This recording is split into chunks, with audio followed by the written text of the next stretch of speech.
JP Astro ലൈഫിലേക്ക് എല്ലാവർക്കും സ്വാഗതം. ഇന്ന് നിങ്ങളുമായി പങ്കുവയ്ക്കുന്നത് 2025 അപൂർവമായ ഗ്രഹസംഗമത്തെക്കുറിച്ച് തന്നെയാണ്. സൂര്യൻ, ചന്ദ്രൻ, ബുധൻ, ശുക്രൻ, ശനി, രാഹു എന്നീ 6 ഗ്രഹങ്ങൾ മീനൻ രാശിയിൽ ഒന്നിച്ചു ചേരുന്ന ഒരു സാഹചര്യം. ഈ കൂടിച്ചേരൽ മാർച്ച് 29 മുതൽ ഏപ്രിൽ 13 വരെ, അതായത് മീനമാസം 15-ാം തീയതി മുതൽ 30-ാം തീയതി വരെ ഒരുമിച്ച് നിന്ന് സഞ്ചരിക്കുന്ന ഒരു സാഹചര്യം നിലവിലുള്ളപ്പോൾ ചിങ്ങൻ രാശിക്കൂറുകാരായ മകം, പൂരം, ഉത്തരത്തിൻ്റെ 1-ാം പാദത്തിൽ ജനിച്ച നക്ഷത്രക്കാരുടെയും അതുപോലെ തന്നെ ചിങ്ങം ലഗ്നത്തിൽ ജനിച്ചവരുടെയും ഗുണദോഷ ഫലങ്ങൾ എന്താണെന്ന് നമുക്കൊന്ന് നോക്കാം. അതിനു മുമ്പായി ഞാൻ ഒരു കാര്യം പറയുകയാണ്. ഈ വീഡിയോ എടുക്കുന്നത് ബുധനാഴ്ച ദിവസമാണ്, അതായത് 19-ാം തീയതി. അപ്പോൾ ഈ വീഡിയോ ചെയ്യുന്നതിന് തൊട്ട് മുമ്പായിട്ട് എനിക്ക് 1-2 ഫോൺ കോൾ വന്നു. അത് മറ്റാരുടെയുമല്ല, എൻ്റെ സമീപ പ്രദേശത്തുള്ള ആശാവർക്കർമാരുടെ ഫോൺ കോളായിരുന്നു. അപ്പം ഞാൻ ഒരു 3 ആഴ്ചയ്ക്ക് മുമ്പ് ആശാപ്രവർത്തകരുടെ സമരത്തെക്കുറിച്ച് ഒരു വീഡിയോ ചെയ്തു. എന്ന് പറയുമ്പോൾ ശുക്രനെയും അനുബന്ധ ഗ്രഹങ്ങളെയും വെച്ചുകൊണ്ട് ഇവരുടെ സമരം എങ്ങനെയായിരിക്കും എന്നുള്ള ഒരു നിരീക്ഷണമാണ് അസ്ട്രോളജിയിലൂടെ നടത്തിയത്. അപ്പോൾ അതിൽ ഞാൻ ചില കാര്യങ്ങൾ പറഞ്ഞിട്ടുണ്ട്. അവരുടെ സമരം ദേശീയ തലത്തിൽ അറിയപ്പെടുന്നു. ഇപ്പോൾ അത് ഇന്ത്യ മൊത്തം അറിയപ്പെട്ടു. കാരണം നാഷണൽ പത്രങ്ങളും അതുപോലെ തന്നെ ചാനലുകളും ഇന്ത്യയിലുള്ള മിക്കവാറും റിപ്പോർട്ട് ചെയ്ത് വരുന്നു. മാധ്യമങ്ങളിലൊക്കെ തന്നെ ഇത് റിപ്പോർട്ട് ചെയ്ത് വരുന്നു. ഇന്ന് 2 ചർച്ച നടന്നു. മന്ത്രിതല ചർച്ചയും അതുപോലെ മേലുദ്യോഗസ്ഥന്മാരുമായിട്ടുള്ള ചർച്ച, ഡിപ്പാർട്ട്മെൻറ്റ് ഉദ്യോഗസ്ഥന്മാരുമായിട്ടുള്ള ചർച്ച. അപ്പോൾ ഈ 2 ചർച്ചയും അലസിപ്പിരിഞ്ഞതിന്, അതായത് ഉദ്ദേശിച്ച ഫലം കാണാതെ ചർച്ച പരാജയപ്പെട്ടതിൻ്റെ അടിസ്ഥാനത്തിലാണ് അവർ വിളിച്ചത്. അവർ വിളിച്ചിട്ട് എന്നോട് ചോദിച്ചത്, ഞങ്ങൾ 1 മാസത്തിൽ കൂടുതലായി ഇവർ സമരം തുടങ്ങി, ഏതാണ്ട് കുറച്ച് ദിവസം കഴിഞ്ഞപ്പോഴാണ് ഞാൻ ഇവരെക്കുറിച്ചൊരു വീഡിയോ ചെയ്യണം എന്നെനിക്ക് തോന്നിയത്. അതിൻ്റെ കാരണം എന്താണെന്ന് ചോദിച്ചാൽ, ഈ കോവിഡ് സമയത്ത് ആദ്യമായി കോവിഡ് വളരെ വ്യാപകമായി, അതായത് ആർക്കെങ്കിലും കോവിഡ് വന്നാൽ ആ റോഡ് വരെ, ആ വഴി വരെ അടച്ചുപൂട്ടി ആ പ്രദേശത്തുകൂടി ആരും പോകാതിരിക്കാനുള്ള സംവിധാനം ഒരുക്കുന്ന ആ സാഹചര്യത്തിൽ എനിക്ക് കോവിഡ് വന്നതാണ്. പന്തളത്തെ ഒരു സ്വകാര്യ ആശുപത്രി ഈ കോവിഡ് സെൻ്ററായിട്ട് തിരഞ്ഞെടുത്തപ്പോൾ അവിടെ ഉദ്ഘാടനം ദിവസം തന്നെ ഓണത്തിന് ഞാനവിടെ 12 ദിവസം അഡ്മിറ്റായിരുന്നു. അപ്പോൾ ആരോഗ്യ പ്രവർത്തകരുടെ കാര്യങ്ങളും അതുപോലെ തന്നെ ഈ ആശാപ്രവർത്തകരുടെ കാര്യങ്ങളൊക്കെ എനിക്ക് വളരെ വ്യക്തമായിട്ട് അറിയാവുന്ന കാര്യങ്ങളാണ്. കാരണം എനിക്ക് യാതൊരു വിധമായ അസുഖങ്ങളോ മറ്റു കാര്യങ്ങളോ ഒന്നും തന്നെ ഇല്ലായിരുന്നു. പക്ഷേ ഞാൻ പബ്ലിക്കുമായിട്ട് ബന്ധപ്പെടുന്ന ഒരാളായതുകൊണ്ട് ഞാൻ അങ്ങോട്ട് പറഞ്ഞാണ് PCR ടെസ്റ്റ് നടത്തി അത് പോസിറ്റീവാണെന്ന് അറിഞ്ഞു. അപ്പോഴും എനിക്ക് യാതൊരു പ്രശ്നങ്ങളും ഇല്ലായിരുന്നു. കോവിഡിൻ്റെ യാതൊരു ലക്ഷണങ്ങളും എന്നെ ബാധിച്ചില്ല. അപ്പോൾ അന്ന് അവിടുത്തെ ഡോക്ടർമാർ തന്നെ പറഞ്ഞത്, ഒരു പക്ഷേ ഇവിടെ വന്ന് കയറിയല്ലോ, ചെറിയ തോതിൽ എന്തെങ്കിലും കാണും, കുറച്ച് ദിവസം കഴിഞ്ഞേ ചിലപ്പോൾ അനുഭവപ്പെടുത്തുള്ളൂ. അങ്ങനെയാണ് 12-13 ദിവസം അവിടെ തന്നെ കഴിഞ്ഞതിന് ശേഷമാണ് പിന്നെ ഞാൻ വീട്ടിലേക്ക് തിരിച്ചു വരുന്നത്. അപ്പോൾ ആ സമയത്ത് ഈ പരസ്പരം ബന്ധമില്ലാതെ മിണ്ടാതെയൊക്കെ ഇരിക്കുന്ന, അടച്ചുപൂട്ടി ഇട്ടിരിക്കുന്ന കുറേ കോവിഡ് രോഗികളിലേക്ക്, അത് ഷുഗറുകാരുണ്ടായിരുന്നു, പ്രഷറുകാർ, അവരെയൊക്കെ ബന്ധപ്പെടാനും അവരുടെ ആവശ്യങ്ങളനുസരിച്ച് മരുന്നുകളൊക്കെ ഇവർ ഡോക്ടർമാരുമായിട്ടൊക്കെ പിന്നെ ഫോണിൽ വിളിച്ച് പറഞ്ഞ് അവർക്കൊക്കെ എത്തിച്ചു കൊടുക്കാനും. അപ്പോൾ അവിടെ ഒരു കുഴലുണ്ട്, ആ കുഴലിൽ വെച്ചൊക്കെ ഉണ്ട്. അപ്പോൾ അവർ അങ്ങനെ ഈ ഇൻസുലിനും മറ്റു കാര്യങ്ങളൊക്കെ വരുമ്പോൾ ഞാനായിരുന്നു അതെല്ലാവർക്കും എത്തിച്ചു കൊടുക്കുകയൊക്കെ ചെയ്തത്. കാരണം എനിക്കങ്ങനെ പേടിയൊന്നുമില്ല, മറ്റു അസുഖങ്ങളൊന്നുമില്ല. അപ്പം ഞാൻ പറഞ്ഞെന്താണെന്ന് ചോദിച്ചാൽ, അന്ന് ഈ ആശാപ്രവർത്തകരും അതുപോലെ തന്നെ ആരോഗ്യ പ്രവർത്തകരുടെയൊക്കെ ആ പ്രവർത്തന രീതിയും അവരുടെ ആ ഉത്തരവാദിത്തങ്ങളുമൊക്കെ, കാരണം റോഡിൽ കൂടെ പോലും ആരും പോകാതിരിക്കുമ്പോൾ പോലും അവർ ഓരോ കാര്യങ്ങളിൽ വളരെയേറെ ശ്രദ്ധ കൊടുത്താണ് കേരളത്തിന് പേരും പെരുമയൊക്കെ ഉണ്ടാക്കിയെടുത്തത്.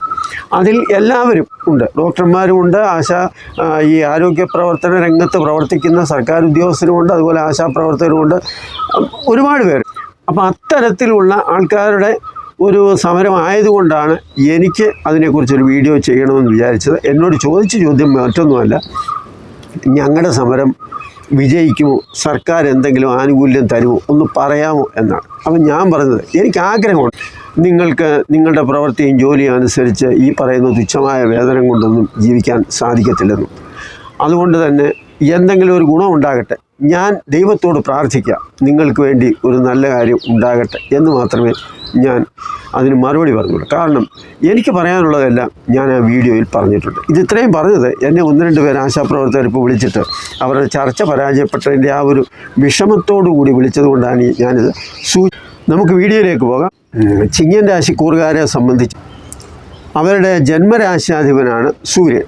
ചിങ്ങൻ രാശി, ഈ സൂര്യൻ മീനത്തിൽ 8ാം ഭാവത്തിലാണ് നിൽക്കുന്നത്.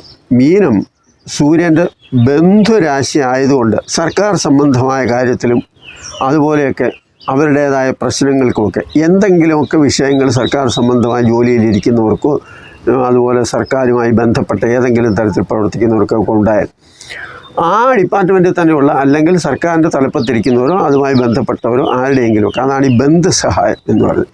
ചിലപ്പോൾ ബന്ധുക്കളുടെ ആയാലും മതി. അപ്പോൾ അത്തരത്തിലുള്ള പല സഹായങ്ങളും ലഭിക്കുന്ന ഒരവസരം ഉണ്ടാകും. ചിങ്ങൻ രാശിക്കാരെ സംബന്ധിച്ചിടത്തോളം ഈ അഷ്ടമഭാവം അല്ലെങ്കിൽ 8ാം ഭാവം എന്ന് പറയുന്നത് ആയുസ്, കടം, അതുപോലെ അപവാദം, മനപ്രയാസം, തടസ്സം, ആരോഗ്യ പ്രശ്നങ്ങൾ, ഇങ്ങനെയൊക്കെയുള്ള പല കാര്യങ്ങളെയും സൂചിപ്പിക്കുന്ന, ആയുസ്സിനെ വരെ സൂചിപ്പിക്കുന്ന ഒരു കാര്യമാണ് ഈ അഷ്ടമം. അപ്പോൾ അതുകൊണ്ട് തന്നെ ചന്ദ്രൻ്റെ സ്ഥിതിയും, കാരണം 6 ഗ്രഹങ്ങളാണല്ലോ അഷ്ടമത്തിരിക്കുന്നത്, അപ്പോൾ സൂര്യനും ചന്ദ്രനുമായിട്ട് ചേർന്ന് നിൽക്കുന്നതും അതുപോലെ ചന്ദ്രൻ്റെ അഷ്ടമത്തിലെ സ്ഥിതിയും അത്ര നല്ലതല്ല. കാരണം ചന്ദ്രൻ മനസ്സിനെ സൂചിപ്പിക്കുന്ന ഒരു ഗ്രഹമായതുകൊണ്ട് പല കാര്യത്തിലും ഒരു മനപ്രയാസം ഉണ്ടാകുന്ന ഒരു സന്ദർഭം കൂടിയാണ്. ബുധനെ സംബന്ധിച്ച് പറയുമ്പോൾ ബുധൻ അഷ്ടമത്തിൽ നീചത്തിലാണെങ്കിലും വക്രഗതിയിലാണ്. അതുകൊണ്ട് തന്നെ സാമ്പത്തിക ലാഭവും കാര്യജയവും വിദ്യാഭ്യാസം മൂലം പുരോഗതിയും ഉപരിവിദ്യാഭ്യാസത്തിന് ശ്രമിക്കുന്നവർക്ക് അതിനുള്ള അവസരങ്ങളും അതുപോലെ തന്നെ തൊഴിൽപരമായ മെച്ചവും വിദ്യാർത്ഥികളുടെ അലസതയും അതുപോലെ പഠനത്തോടുള്ള താല്പര്യക്കുറവുമൊക്കെ ഒന്ന് മാറി അവരുടെ മനസ്സിൽ തന്നെ പൊതുവെ ഒരു മാറ്റമൊക്കെ വന്ന് എനിക്ക് പഠിക്കണം അല്ലെങ്കിൽ ഒരു ജോലി വേണം എന്നൊക്കെ ഉള്ള ഒരു ചിന്താഗതി ഉണ്ടാകുന്ന സമയമാണ്. ബന്ധുക്കളും സുഹൃത്തുക്കളുമൊക്കെ ഏത് കാര്യത്തിലും അവരോടൊപ്പം നിന്ന് സഹായിക്കാനും ഉണ്ടാകും. ബുദ്ധിമോശവും വേണ്ടാത്ത ആരോപണങ്ങളും ആലോചിക്കാതെയുള്ള പെരുമാറ്റവും മൂലം പലരും അകന്നുമാറി ശത്രുതാ മനോഭാവത്തോടുകൂടി കണ്ടിരുന്ന ഒരു സാഹചര്യത്തിൽ അതിനെല്ലാം ഒരു പരിഹാരമുണ്ടായി അത്തരം ആളുകളൊക്കെ ആ ശത്രുതാ മനോഭാവമൊക്കെ മാറി കുറേ കൂടി അടുത്ത് വരുന്ന ഒരു സാഹചര്യം കൂടി വരും. 1 വർഷമായി ചിങ്ങൻ രാശിക്കാരെ സംബന്ധിച്ചിടത്തോളം 10ാം ഭാവത്തിലാണ് വ്യാഴം സഞ്ചരിക്കുന്നത്. 10ലെ വ്യാഴം എന്ന് പറയുമ്പോൾ ജാതകത്തിൽ 10ാം ഭാവത്തിൽ വ്യാഴം നിന്നാൽ നല്ല കാര്യങ്ങളും ഒരുപാട് ഗുണങ്ങളുമൊക്കെ ഉണ്ടാകുമെങ്കിലും ഗോചരത്തിൽ ചാരവശാൽ 10ാം ഭാവത്തിൽ വ്യാഴം നിൽക്കുന്ന അത്ര അനുകൂലമായ നല്ല ഫലമല്ല തരുന്നത്. അത് തൊഴിൽപരമായ തടസ്സങ്ങൾ, കർമ്മദോഷം, ആരോഗ്യ പ്രശ്നങ്ങൾ, ഇങ്ങനെ പലവിധ കാരണങ്ങളാൽ തൊഴിൽ രംഗത്ത് ഉദ്ദേശിച്ച ഒരു പുരോഗതിയോ ഒരു ഉയർച്ചയോ ഒന്നും കൊണ്ടുവരാൻ സാധിക്കത്തില്ല. കർമ്മരംഗം നമ്മൾ എത്ര നന്നായി ആത്മാർത്ഥമായിട്ട് പ്രവർത്തിച്ചാലും അതിന് തക്ക ഒരു പ്രതിഫലം നമുക്ക് ലഭിക്കത്തില്ല. അതൊക്കെയാണ് അതിൻ്റെ ഒരു സൂചന. അതുപോലെ മേലധികാരികളിൽ നിന്നും, ഇപ്പോൾ സർക്കാർ തലത്തിലോ മാനേജ്മെൻറ്റ് തലത്തിലോ ഏതെങ്കിലുമൊക്കെ ജോലി ചെയ്യുന്നവർക്ക് അവർക്കൊരു മേലധികാരി കാണുമല്ലോ, അവരിൽ നിന്നൊക്കെ മിക്കവാറും ശാസനയും ഭീഷണിയും ഒക്കെ നേരിടുന്ന, അല്ലെങ്കിൽ ഇങ്ങനൊന്നും ചെയ്താൽ പോരാ എന്നുള്ള സമ്മർദ്ദങ്ങളും ടെൻഷനും ഒക്കെ ഉണ്ടായിക്കൊണ്ടിരിക്കുന്ന ഒരു സാഹചര്യം കൂടി വരും. അതുപോലെ അഷ്ടമത്തിലെ ശുക്രനാണെങ്കിൽ പല തരത്തിൽ മെച്ചമുണ്ടാക്കും. കാരണം 8ാം ഭാവത്തിൽ ശുക്രൻ നിന്നാലും അതിന് ദോഷമൊന്നും ചെയ്യില്ല. പ്രത്യേകിച്ച് ഉച്ചരാശിയിലെ വക്രഗതിയിൽ നിൽക്കുന്ന ശുക്രനാണ്. അപ്പോൾ ഭൗതിക സുഖ സൗകര്യങ്ങളൊക്കെ മെച്ചപ്പെടും. വീട് ഭംഗിയായി മൂടി പിടിപ്പിക്കും. പൂന്തോട്ടം ഉണ്ടാക്കും. അലങ്കാര ചെടികളും മത്സ്യകൃഷിയുമൊക്കെ വിപുലീകരിക്കാൻ നോക്കും, അല്ലെങ്കിൽ തുടങ്ങാൻ നോക്കും. നല്ല വസ്ത്രങ്ങളും ആഭരണങ്ങളും നല്ല ഭക്ഷണവുമൊക്കെ ലഭിക്കും. പൊതുവെ പറയുമ്പോൾ ഭൗതിക സുഖ സൗകര്യങ്ങളിലും ആഡംബരമായ ജീവിതത്തിലുമൊക്കെ കുറേ മെച്ചവും മാറ്റവുമൊക്കെ ഉണ്ടാക്കാനും കുറച്ച് സുഖസന്തോഷമൊക്കെ വരാനും അതുപോലെ തന്നെ നല്ല ഭക്ഷണം, നല്ല വസ്ത്രം, അതുപോലെ ശയനസുഖം, ഇതെല്ലാം തന്നെ ശുക്രൻ നൽകുന്നതാണ്. പ്രായമുള്ളവരെ സംബന്ധിച്ച് പറയുമ്പോൾ അവരെ സംബന്ധിച്ച് അത്ര നല്ല ഒരു സമയം അല്ല. വൃദ്ധജനങ്ങൾക്ക് പല വിധത്തിലുള്ള കഷ്ടപ്പാടുകളും ദുരിതങ്ങളുമൊക്കെ ഉണ്ടാകാം.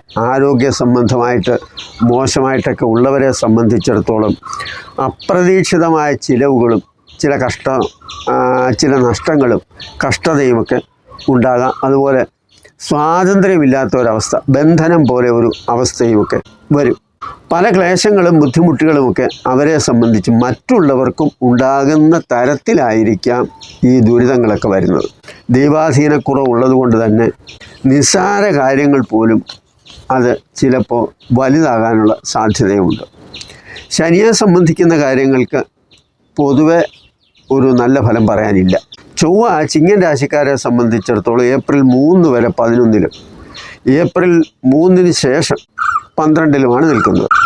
ഇവിടെ ചൊവ്വ എന്ന് പറയുമ്പം കേന്ദ്ര ത്രികോണ ആധിപത്യമുള്ള ചൊവ്വയാണ്. അത് 11-ാം ഭാവത്തിൽ നിൽക്കുക എന്ന് പറയുമ്പോൾ നല്ല ആത്മവിശ്വാസവും പല തരത്തിലുള്ള ലാഭവും അതുപോലെ ഒരു മേൽക്കോയ്മയും സാമ്പത്തികമായി ഒരു പുരോഗതിയും സഹോദരങ്ങളിൽ നിന്ന് പല വിധത്തിലുള്ള സഹായവും അതുപോലെ ഭൂമി സംബന്ധമായ കാര്യങ്ങൾ റിയൽ എസ്റ്റേറ്റ് മേഖലയിലൊക്കെ പ്രവർത്തിക്കുന്നവരാണെങ്കിൽ അവർക്കൊക്കെ നല്ല ലാഭവും ഭൂമി സംബന്ധമായ മെച്ചവും അതുപോലെ ചില തർക്കങ്ങളും ഒക്കെ പറഞ്ഞ് അവസാനിപ്പിച്ച് ഇതെല്ലാം തന്നെ കാര്യം സാധിക്കാനും ലാഭത്തിനുമൊക്കെ ഉള്ള ഒരു വഴിയായിട്ടൊക്കെ മാറും.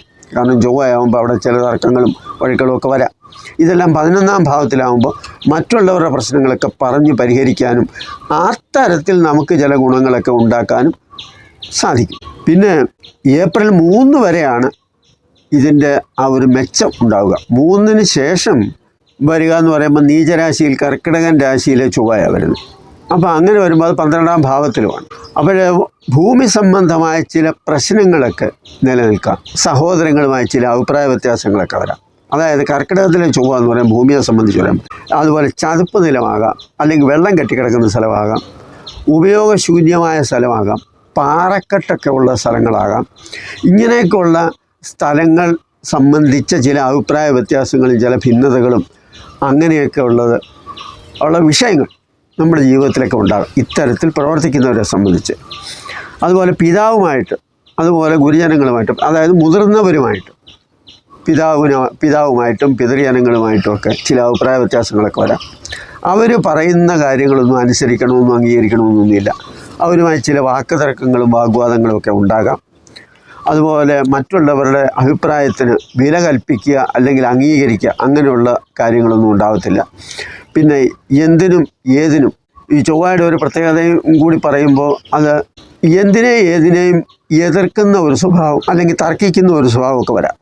ക്ഷമ കുറവായിരിക്കും എന്ന് മാത്രം. കാരണം കേൾക്കുന്ന മാത്രയിൽ തന്നെ എന്തെങ്കിലുമൊക്കെ പ്രതികരണം നടത്തുന്ന ഒരു ശീലം. അതുപോലെ തൻ്റെ ഭാഗം ന്യായീകരിച്ച് ആ അധികാരവും അതുപോലെ തന്നെ കഴിവുമൊക്കെ ഉപയോഗിച്ച് തന്നെ കാര്യങ്ങൾ സാധിക്കാനുള്ള ഒരു പ്രത്യേകമായ കഴിവും ഉണ്ടായിരിക്കും. 3-ലെ കേതുവിനെ സംബന്ധിച്ച് പറയുമ്പോൾ സഹോദരഭാവത്തിന് നല്ലതല്ല. 3-ാം ഭാവം സഹോദരഭാവം. പക്ഷെ നല്ല പ്രതിഭാശാലിയായി പ്രസിദ്ധിയൊക്കെ നേടാനുള്ള സാഹചര്യങ്ങളൊക്കെ വരും. പല കഴിവുകളോടും കൂടി മുന്നിൽ നിൽക്കും. കാരണം നമ്മുടെ മുന്നിലുള്ള പ്രശ്നങ്ങൾ എന്താണെന്ന് മനസ്സിലാക്കി തന്നെ അതിനെ എങ്ങനെ നേരിടണം എന്നൊക്കെയുള്ള ഒരു വീണ്ടും വിചാരവും ധൈര്യവും ഒക്കെ വരും. ചിലരെ അടുത്തറിഞ്ഞ് മനസ്സിലാക്കാതെ അവരുമായി അടുപ്പം കാണിക്കും. അതുവഴി പല പ്രശ്നങ്ങളും ഉണ്ടാകാം. കാരണം നമുക്ക് നല്ലത് വരണം എന്ന് മാത്രം ചിന്തിക്കുന്നവരായിരിക്കണമെന്നൊന്നുമില്ല നമ്മളോട് അടുത്ത് കൂടുന്നവർ. അപ്പോൾ പലതരത്തിൽ അവരുടെ സ്വാർത്ഥതയ്ക്ക് വേണ്ടിയും വേറെ പല ആവശ്യത്തിന് വേണ്ടിയും നമ്മളോട് സഹകരിച്ച് കൂടെ നിൽക്കാൻ ആഗ്രഹിക്കുന്നവരെ സംബന്ധിച്ചിടത്തോളം അവരാരൊക്കെയാണ്, അവരെങ്ങനെയൊക്കെയുള്ള സ്വഭാവക്കാരാണ് എന്നൊന്നും മനസ്സിലാക്കാതെ അവരുമായിട്ടൊക്കെ ചങ്ങാത്തം കൂടുകയും ഏതെങ്കിലുമൊക്കെ കാര്യത്തിൽ അവരെ ഉപയോഗിക്കുകയൊക്കെ ചെയ്യുമ്പോൾ അതിൻ്റേതായ പല പ്രശ്നങ്ങളും നമുക്ക് ഉണ്ടാവുകയും ചെയ്യും എന്നുള്ളതാണ് അതിന് സൂചിപ്പിച്ചത്. ചിങ്ങരാശിക്കാരെ സംബന്ധിച്ച് പറയുമ്പോൾ കുറേ നല്ല കാര്യങ്ങൾ ഇവരുടെ ജീവിതത്തിൽ ഈ സമയത്തുണ്ടാകും. അതുപോലെ തന്നെ ശ്രദ്ധിക്കേണ്ട പല കാര്യങ്ങളും ഉണ്ട്. അതാണ് ഞാൻ പ്രത്യേകമായിട്ട് സൂചിപ്പിച്ച പല കാര്യങ്ങളും. ഇതൊക്കെ മനസ്സിലാക്കി മുന്നോട്ട് പോകുമ്പോൾ നമ്മുടെ മോശപ്പെട്ട സമയങ്ങളെയും മോശപ്പെട്ട കാര്യങ്ങളെയും ശ്രദ്ധിക്കേണ്ട കാര്യങ്ങളെയും ഒക്കെ നമ്മൾ ആലോചിച്ച് മുന്നോട്ട് പോകുമ്പോൾ ഇതൊക്കെ നേരത്തെ ഒന്ന് അറിഞ്ഞിരുന്നാൽ പല വിഷയങ്ങളിൽ നിന്നും നമുക്ക് രക്ഷപ്പെടാനും നമുക്ക് നല്ലൊരു ജീവിതത്തിൽ മുന്നോട്ട് പോകാനും സന്തോഷത്തോടു കൂടി പോകാനും ഒക്കെ സാധിക്കും. ഈ വീഡിയോ നിങ്ങൾക്ക് ഇഷ്ടപ്പെട്ട് കാണും എന്ന് ഞാൻ വിചാരിക്കുന്നു.